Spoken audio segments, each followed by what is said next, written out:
The devil may have called me. So this happened a while ago, maybe 6 or 7 years. I almost posted this on Glitch in the Matrix, until I realized it's more creepy than it is unexplainable. I've always considered this an awesome coincidence, rather than anything genuinely paranormal, but it does make for a good story. My sister and I spent a lot of time home alone when we were growing up. Through our early teens, we watched a Discovery Channel program called A Haunting. It's a show that dramatizes real families, totally real experiences with ghosts. I knew this was bullshit, because I'd see various family members in infomercials and other ads. Anyways, the stories were actually very interesting. It was just the dramatization that threw me off. Low budget equals cheap effects equals I'm not believing a word of it. Most stories were quite low-key, just a simple ghost haunting and a demon every once in a while. Until one episode. I remember telling my sister how weird it was that this one episode told a story of the actual devil possessing someone. I mean, my sister and I watched every episode. This was the first of that kind. Again, I didn't believe any of this, and felt the show was just lying for ratings at this point. I didn't pay much mind to it. Well, this episode definitely stood out from the rest. I don't remember it in full, and you could probably find it online if you cared enough. Basically, I remember cringing harder at this episode more than the others because of the extravagant dramatic story of the devil possessing someone and subsequently being exorcised was way too much for this budget to bring to the screen. There were some serious poltergeist-looking effects. Anyways, after the devil was finally exorcised from this person or house, I don't actually remember what it possessed. The episode ends. This is when the paranormal events begins. In the early 2000s, my family had a cordless phone with a caller ID and a shit ton of telemarketers calling. We tended to ignore or screen a lot of the calls. We get obvious numbers like 00000000000 or 555-5555. You get the point. Well, after this particular episode of A Haunting, we got a new repetitive number calling 666-666-6666. Now granted, 13-year-old me thought this was hilarious. We just finished an episode of a show where the devil is possessing someone, and now we have this number calling? I laughed it off, because it's not even the mark, so to speak. It's 10 sixes, not 3. Either way, our intrigue gets the better of us, and my sister and I huddle around the answering machine. The phone rings and rings and rings, and finally the message begins. Usually, when telemarketers call and leave a message, it's pretty obvious. They either hang up right away, there's a silence, and then they hang up, or there's a silence for a couple of minutes, and then they hang up.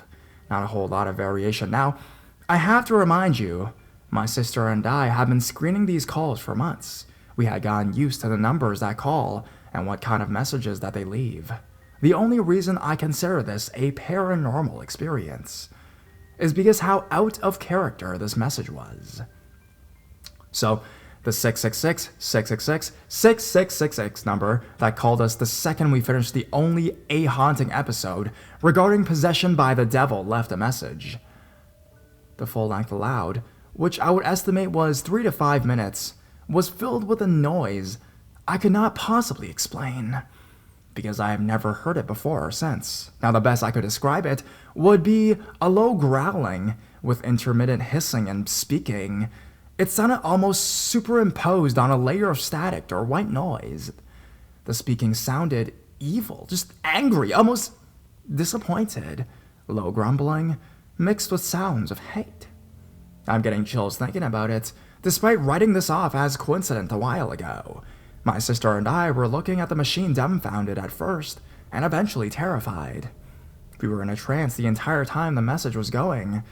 The sound didn't vary much, except that what we interpreted as voices would come and go. There would be moments of nothing but white noise, and then there'd be, again, I can't describe it, I guess angry speaking?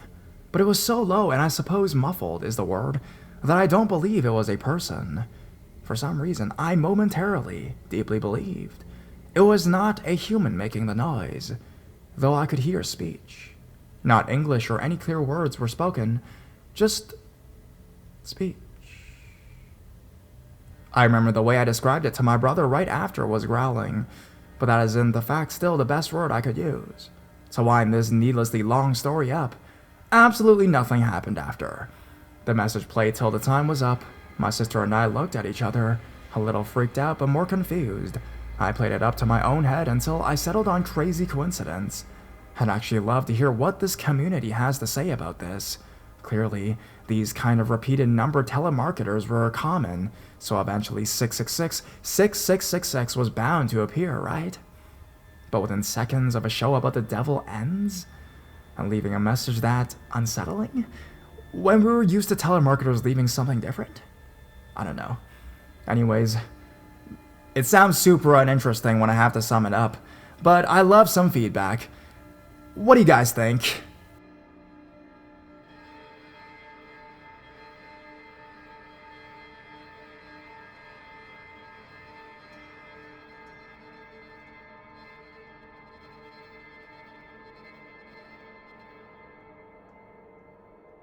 I think I saw the devil when I was 4. First, let me say I posted this information on Ghost Stories yesterday, but this isn't really a ghost story, not at first, and I think this should go here. When I was 3.5 years old, my father died of cancer. He was diagnosed with bladder cancer when I was 6 months old. It was a second marriage for both of them. My mom had married an older soldier during World War II and had 5 children with him before he died of cancer in the early 60s. My father was a sailor during the war, then enlisted in the army when his tour with the Navy was up. He was married and had 2 daughters, but was divorced and had moved back in with his mother, across the street from where my mom was living with her 3 who were still at home. My 2 eldest half-brothers were serving in Vietnam at the time. Okay, anyways, we were extremely poor, rural poor, outhouse poor. After my dad died, my mom scraped together her VA benefits, Social Security, and life insurance benefits, and bought a little house in a well-established subdivision and furnished it on credit. She was very frugal and was used to living on a shoestring. She was also practical, no nonsense, and had zero belief in the paranormal. Our home was not religious. The only time I had been to the church was for my father's funeral at my grandmother's church. When I was 4 years old, we hadn't been living in town for long when this paranormal event happened. I had been playing outside and came running in the kitchen door while my mom was working in there. I went in the living room and froze in my tracks. Right in front of me was a large end table with storage inside, where I kept my coloring books and crayons, puzzles, that kind of thing. There was a tall 70s style lamp on top, and over the lamp, just under the ceiling, was a swirling, writhing, smoky gray cloud. The idea popped into my head that it was my father. I don't know how that happened, but I said, "Daddy!" and started forward. Then, it seemed like I was being held back, and a voice whispered in my left ear, called me by name and said, "It's not your daddy. It's the devil. Run to your mommy." Which I did. I can't explain exactly what went down after that, but my mom pretty much blew it off. I remember that after it happened, I was afraid to be alone in a room by myself. After a few seconds of being alone in any room, I would feel like something unpleasant was in there with me, and I would go run to my mother. It became a serious annoyance to my mom and older sister. I do remember that, and continued until I was 11 years old.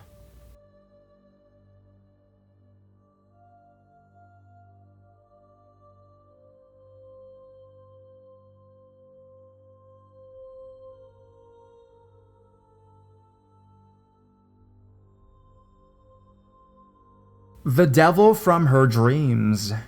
This happened to my mother when she was 19 years old. She had a very vivid nightmare one night of a man standing in front of her. He was in his mid to late 20s, she said, light skin with black hair and yellow reptile-like eyes. He laughed this maniacal, evil, insane laugh that grew louder and louder. She woke up and thought it to be nothing more than a bad dream. The next morning, on her way to work, she caught the bus. She made her way towards the front to get off as they arrived at her stop. A young man got on, the same man from her nightmare, except his eyes were black instead of yellow. My mother said he locked eyes with her the moment he got onto the bus and smirked wildly as if he knew. She stared at him wide-eyed, unwilling to turn her back to him as she shakily stumbled off the bus. Just before the door shut behind her, as she stepped onto the sidewalk, she said he began to laugh. The same crazy, terrifying laugh from her dream.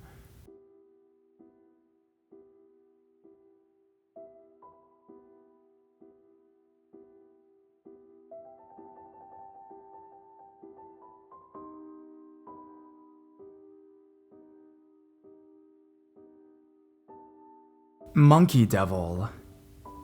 This might not belong here. This talks about the Monkey Devil. After posting yesterday and talking to someone about their experiences with a creature, a gargoyle type thing, it reminded me of my sister's encounter with what she believes to have been a monkey devil. We live in the same small town we have lived in our whole lives. Well, mostly. We lived in another town for a year as kids. We live in the south, by the way. As far as sightings of anything mythical like goes, I've never heard of anything at all. Well, it was winter time. It had snowed recently, so there was a pretty thick layer of snow covering the ground. It happened at night, when she was the only one awake. Her dog starts going crazy, barking inside. She didn't want her to wake my mom or anyone else up, so she lets out the door and follows her. Immediately, the dog takes off down the road chasing something. My sister said she thought it was a dog at first, but noticed that it looked like it was hopping like a kangaroo. It was on all fours, but the back legs were longer than the front legs. She said it had a really bushy tail and looked like a cat, but way bigger than a cat. I don't know, kinda confusing. She didn't get a look at its face, which is a bummer. She said that it ran and hopped fast as fuck though. The dog didn't even catch up to it. She looked at the paw prints in the snow, and it looked like 3 claw prints, kinda like a bird's print. So she goes inside and looks up the features of this animal to find out what it possibly could have been, and Monkey Devil is the only thing that popped up. She wrote to Animal Planet, and they wanted to talk more to her about it, but she decided not to go because she didn't want people to think that she was crazy. I got a crazy text from her that night about seeing it, but I didn't know what the fuck she was talking about, so I kinda didn't care. God, I'm a horrible sister. Anyways, it wasn't until I stumbled upon an article about one of these things 2 or so years ago that I was like, holy shit, this is what my sister was talking about. In some ways, the features don't add up. The bird claws and most other stories I've heard, it seems that they are aggressive, but that this thing seems scared, she said. It was just trying to get away. I suppose it could have been a normal animal. I don't know. I wish I could have seen it. She's never seen it or anything that looks like it again. But it's cool to think something like that could have been in our town.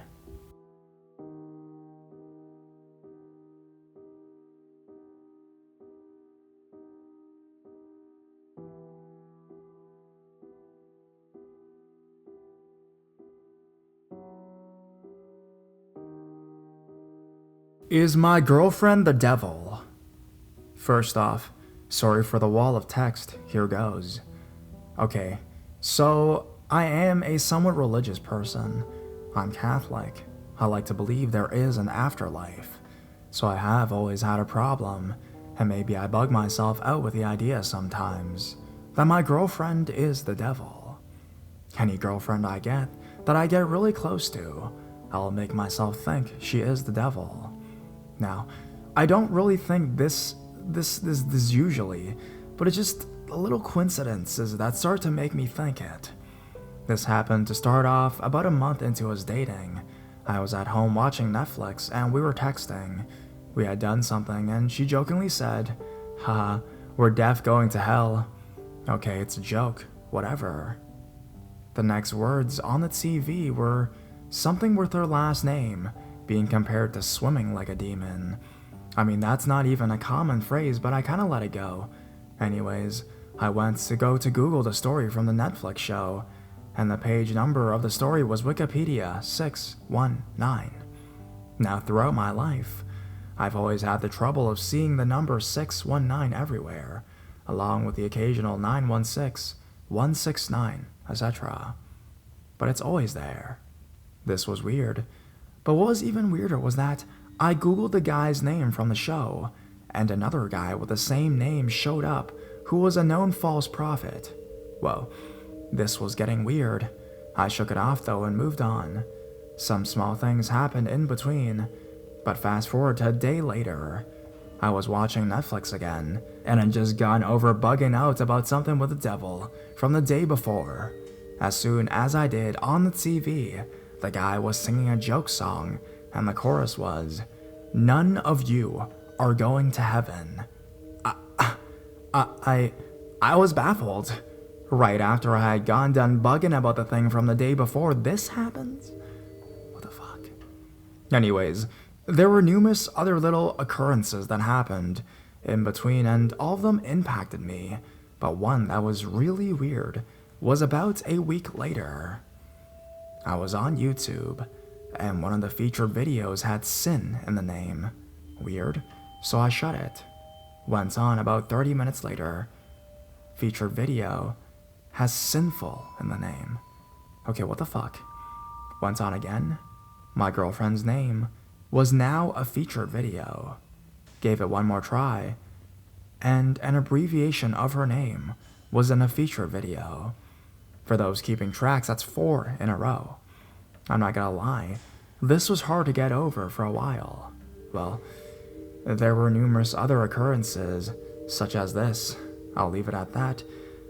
I was driving her home so she could take a flight to Florida for a week, and we were talking about the trip and how she wanted to go to the pawn shop first too.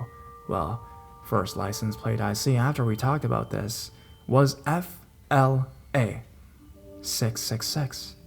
Yeah. Then the pawn shop phone number 666 something. Yeah. So I made myself somehow forget about all of this, and then the glitches started occurring. I placed the spoon on the table and looked back, and it was not there, but on the whole other table.